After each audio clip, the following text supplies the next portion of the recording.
I hear a lot of people telling me that the Vick storyline with Kane and Triple H from 2002 was one of the worst storylines ever in the history of the WWE. And I have to say, I completely disagree with all of those people who say that.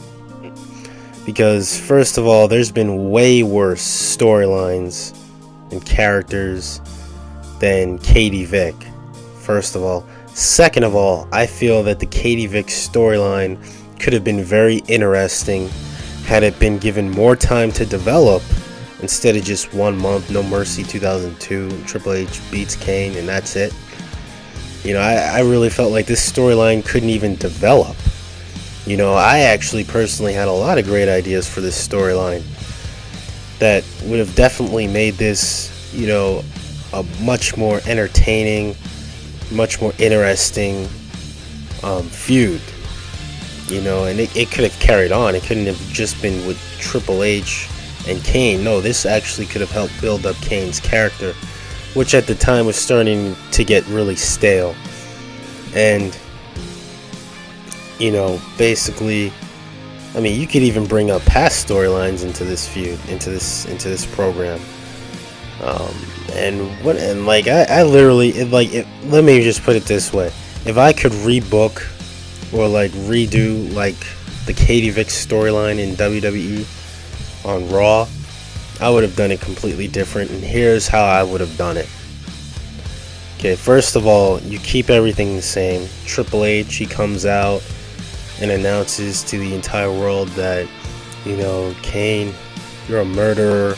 You killed Vick. You killed her 10 years ago at the time. You killed her and all that stuff. And basically, it cuts off. The show's over. It cuts off. So then next week, Kane comes out. Next week on Raw, Kane comes out and he, addresses the remarks that Triple H made. He says that, he did kill Vick, but it was a car accident, and he regrets it every day of his life. And he talks about how Vick was the only person who ever cared about him, whoever but she was the only person who ever cared about him, the only person who ever looked past his hideous face, his grotesque face, and all his scars from the burning that the Undertaker did to his face, when the Undertaker burned his face. Because at that time, that was not 2002, but in 1998, that was the big storyline. Undertaker burned Kane's face, and Paul Bearer, brought Kane in, at the Hell in the Cell 1997, at the In Your House, what was it, Bad Blood 1997. That was a big storyline. So, Kane could, he could bring that up, how she was the only person who ever cared about him, and how, her death, the events of her death led him to, being out of work. He can no longer keep a job because his reputation was completely damaged, and the only way he can make a living was trying to get into the wrestling business. And then and then he goes on a really angry tirade, and then he's like, well, Triple H, he has no business bringing up my personal life and stuff like that onto national TV and stuff like that. And you're not getting Kane the monster anymore. You're now getting Kane, more human form. But then, he starts to get really angry. He's like, Triple H, that was low. He's a bastard. Who does he think he is? And this could all be going down. They could have an interview, how they used to have back in the day with Jim Ross. He would have a sit-down interview with guys, and it would be recorded and put on Raw. They would sit on the couch. It'd be JR interviewing anybody, from Stone Cold to Triple H. He could be doing this with Kane, just having an interview. JR could be like, what's going through your mind when Triple H brings up Vick? How do you feel about that? And Kane can answer that. It's bullshit. He has no business bringing up personal stuff that happened years ago on TV. And, we can make this storyline really real now. And he's angry. And, he wants to, now more than ever, he wants to kick Triple H's ass. Because not only, it's not just for the world title anymore. It's personal. Triple H made it personal. And, he's threatening to kick his ass at No Mercy. He's gonna beat the shit out of him and stuff like that and all that good stuff. And later that week on SmackDown on Thursday, because at the time it was on Thursday nights, you have, I forgot who it was who was interviewing people, not Funaki, but get somebody to interview The Undertaker on SmackDown. He's gonna talk a lot of shit like he's gonna kick Brock Lesnar's ass at in the Hell in a Cell match. Brock Lesnar doesn't know what he's dealing with and all that stuff, because at the time Undertaker and Brock Lesnar were having a program with each other. So you keep that going, and then you have the interviewer saying, wow, it looks like you're ready for this match, but if I can get a word with you, a lot of fans have been wondering what this whole Katie Vick deal is going on with Raw, and since Kane is your brother, how do you feel about that? What are your thoughts on the whole Kane and Katie Vick situation going on Raw, if you don't mind me asking. And then the Undertaker will just look at him seriously, like he's pissed off, like he's just giving him a serious look, like just this serious, evil look. It's just kind of like a creepy, serious. It's like a serious but creepy look he gives to the interviewer. And then he just waits a few seconds and he's still giving him that stare. And then Undertaker says, Kane's a fucking monster. Alright? He told me years ago. And this is real life. This is almost like a shoot. That's how, we get this interesting. This is like a shoot. So Undertaker, he's going on with years ago, Kane told me about what he did. And I looked at him like he was a sick bastard. But at the same time, that's how we were brought up. It was every man for himself. And Kane, he grew up to be an outcast. He was misunderstood. But at the end of the day, he's a sick son of a bitch. And he showed no remorse when at the time, years ago, he showed no remorse when he told The Undertaker about what happened. And then, but at the same time, Kane, he was asking The Undertaker, because he couldn't hold a job. Nobody wanted to hire him after the events.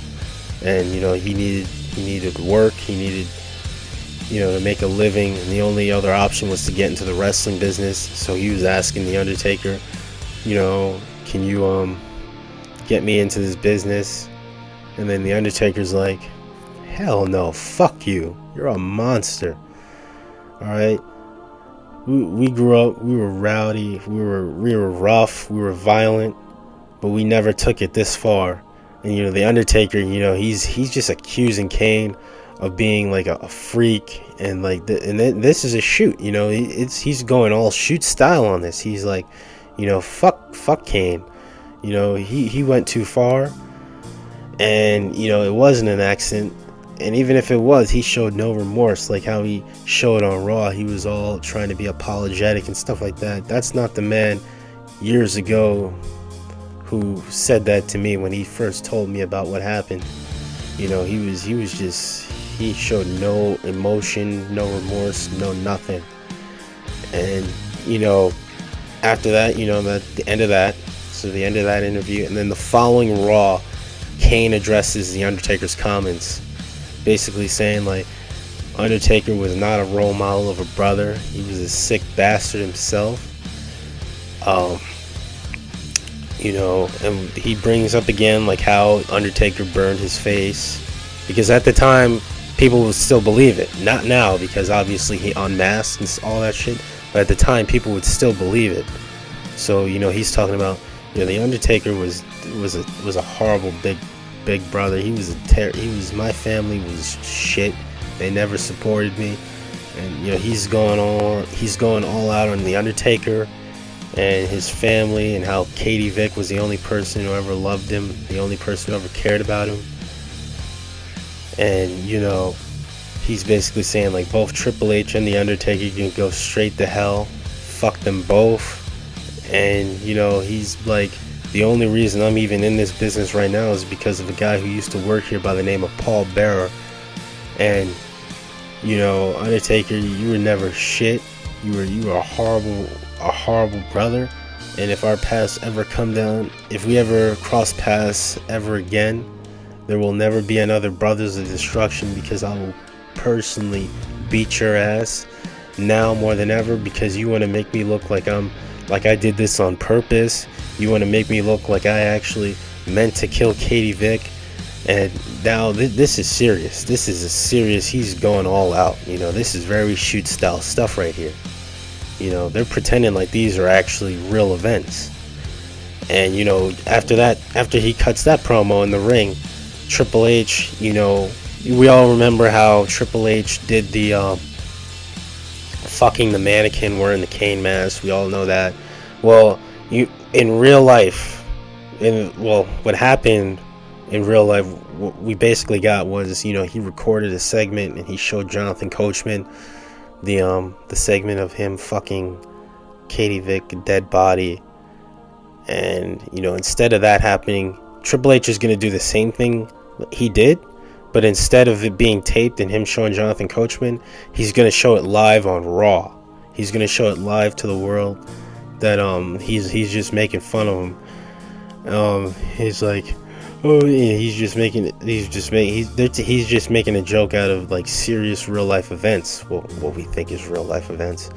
And he's just like, look at me, I'm Kane, Katie Vick, I'm sorry, I'm just a big freak. And as he's about to like go into the coffin and fuck the mannequin, Kane runs backstage. He looks like he's a vicious, like a bat out of hell. He just runs backstage, runs right up the ramp, right through right backstage. He beats the shit out of Triple H. He beats the holy hell out of Triple H, and he beats the hell out of Ric Flair. And he's just beating the shit. He takes a steel chair. He smacks Ric Flair up beside the head with it. He smacks Triple H with it, and he just beats the hell out of him. All the referees have to come and get him. And then while the referees are like taking him away and they're trying to break it up, Kane's yelling, Hunter, now this is personal. You want to bring real events into this? Now it's personal. This ain't for the world title anymore. And no mercy, I'm going to seriously put you in your fucking place, or something like that. And we get to No Mercy, obviously. And during the match, but before that, Eric Bischoff says, you know what, this match has gotten personal, and what can generate more ratings and more pay-per-view buys than a violent personal brawl. So officially, the match between Triple H and Undertaker, he's gonna bar Evolution from ringside. Well, at the time it was just Ric Flair, and I don't think Batista and Randy Orton were there yet. I think that was like later on, but he bans Ric Flair from ringside, and then he's like, it's gonna be Triple H and Kane one-on-one at No Mercy for the World Heavyweight title. But this match is going to be,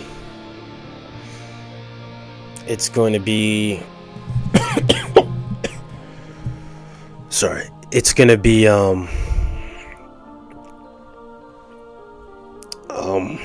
trying to think what kind of match they could have. They could have because the Hell in a Cell, that's gonna steal the show. So he's got to think of something really graphic. It's got to be a real violent match. So but it can't be a Hell in a Cell. It's got to be like a really good like an ambulance match or something like that. You know, Triple H and Kane are gonna fight in an ambulance match. You know, all weapons are legal. You know, not just chairs and tables and stuff like that, but any weapons you could find, like knives, because he's really trying to build this up. Like this, like Triple H wants to kill Triple H, like Kane wants to kill Triple H. So they're trying to really build this up now. And you know, Eric Bischoff announces the match. It's a no holds bar match, no disqualification, ambulance match. But Ric Flair, no one, like everyone is banned from ringside. Like, you know, like if anybody interferes in the match, they'll be fired. So Ric Flair can't interfere. And then that's when you bring what's his name? The motherfucker from WCW. Let me look up his name. Because this is what they were actually planning to do. This was like a real idea. This is exactly what they were actually going to go with. I keep forgetting his name because he was a fucking jobber in WCW. No one ever knew him, and he retired after the storyline was canceled. But you either bring him in or you bring in somebody else who ends up they're gonna play Katie Vick's brother, and he interferes in the match, and he ends up costing Kane the match. And now people more than ever are gonna want to find out about, you know, what happened. They're gonna be really so right then and there. You took a storyline that really is now, you know, is now infamously looked upon as one of the worst storylines ever. But now you make it a big deal. Now it's personal. Now it's like a shoot. You know, people are taking it real seriously. Sick Boy, that's what his name was. Sick Boy. You know, he comes in, he costs Kane the match, and he helps Triple H retain his title, because Sick Boy doesn't work for WWE. No one, like, as far as kayfabe is concerned, he doesn't work for the WWE. He's not on Raw, he's not on SmackDown. So, you know, he ends up, you know, he takes the role of, not David Vick, I'm sorry, Scott Vick. So he's going to be Scott Vick. That's going to be his character. Or hell, even if it wasn't him, even if you took like a Heidenreich or a Gene Snitsky at the time, and, you know, you made it them, like they were pretending to be Scott Vick or something like that, you know, then that would work. That would fucking work. And, you know, that would actually make the storyline a lot more interesting. Because now Kane, you know, he's going to take a break from the world title now. Now he's going to want to beat the shit out of Scott. Well, he's not going to want to beat the shit out of Scott Vick. He's going to, Scott Vick's going to want to beat the shit out of Kane. Because he's not intimidated. He doesn't care. Whether they got Sick Boy to do it, he's not intimidated by his size. So he's not intimidated. And Sick Boy, he's not that small, but the guy, yeah, he's not that small, but like he's like, he wants to like kick Kane's ass. He's like it's been for 10 years. It's been in his heart. Like, he always thought Kane was no good. That Katie Vick should have never went out with him, and that he was a loser, and that you know, he was worthless, and that he wasn't even, and as Scott Vick, he could pretend like he wasn't even interested in wrestling. He's not into wrestling. But the fact that they brought this up, and he found out that this was on TV, and that they were talking about Katie Vick, and it just reminded him about how much he can't stand Kane.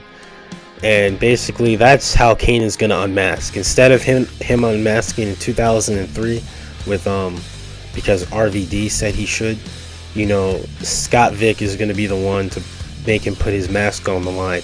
And now he's going to have a match at Survivor Series of that year. You know, he's no longer going to be in the Elimination Chamber. They're going to put somebody else in the Elimination Chamber. So it's still going to be Triple H, HBK, RVD, Jericho, and Booker T, and then they'll just have to add somebody else in, probably Jeff Hardy or something. No, Jeff Hardy had a match, but you know what? Let it be Jeff Hardy, because let it put Jeff Hardy in the Elimination Chamber, because he could have done some really good spots. And then you have you know, and then the match between it was Spike Dudley. I know it was 3-minute warning. It was Spike Dudley and Bubba Ray. Let it be a handicap match at Survivor Series between that table match that they had. And then that's when you bring Devon back, like they originally had, but it's a handicap match. No Jeff Hardy in that match. You put Jeff Hardy in the Elimination Chamber match, and he takes Kane's spot. And then you have Kane versus Scott Vick at Survivor Series, and this is going to get a lot of heat.